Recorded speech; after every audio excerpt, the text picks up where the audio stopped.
Assalamualaikum warahmatullahi wabarakatuh. Kami dari kelompok demam berdarah. Di sini kami akan menjelaskan konsep terjadinya penyakit demam berdarah. Di sini saya akan menjelaskan pengertian demam berdarah.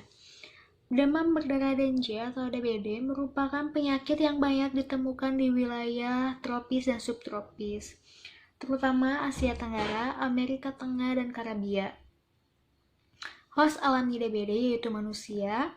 Agent adalah virus DNJ yang termasuk ke dalam famili Flaviridae dan genus Flavivirus.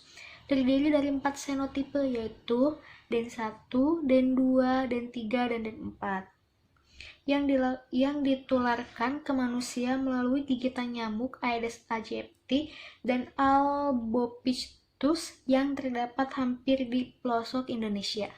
Masa inkubasi virus DNJ dalam manusia atau bisa disebut inkubasi intrinsik berkisar antara 3-14 hari sebelum gejala muncul. Gejala klinis rata-rata muncul pada hari ke-7. Sedangkan masa inkubasi ekstrinsik di dalam tubuh nyamuk berlangsung sekitar 8-10 hari. Selanjutnya, pengertian segitiga epidemiologi. Segitiga epidemiologi terdiri dari agent, host penjamu yang rentan, environment lingkungan yang menyatukan host dan agent. Penyakit dihasilkan dari interaksi antara agent dan penjamu yang rentan dalam lingkungan yang mendukung transmisi agent dari sumber ke penjamu yang rentan tersebut. Selanjutnya, saya akan menjelaskan apa agent, environment, dan host dari DBD. Agent yang menyebabkan DBD merupakan virus DNJ yang termasuk ke dalam famili Flaviridae dan genus Flavivirus. Terdiri dari 4 serotipe yaitu DEN1, DEN2, DEN3, dan DEN4.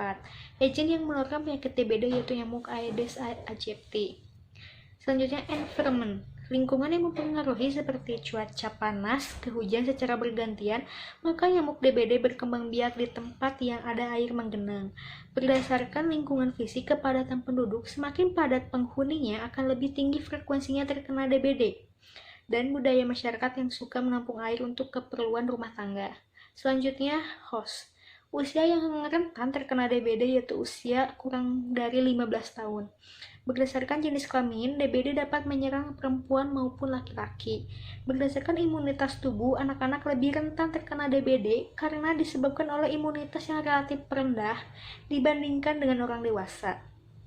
Berdasarkan kemampuan interaksi antara host dan agent secara biologi, manusia yang terkena gigitan nyamuk Aedes aegypti tidak selalu dapat mengakibatkan DBD dan virus DNJ. Jala-jala kausasi, di mana model ini menekan bahwa suatu penyakit itu saling berkaitan antara satu sama lain seperti jaring-jaring.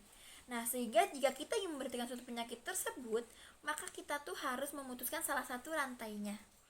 Model jaring-jaring ini, penyakit terjadi karena hubungan yang rumit dari beberapa faktor yang saling berkaitan, baik yang memperkuat ataupun melemahkan.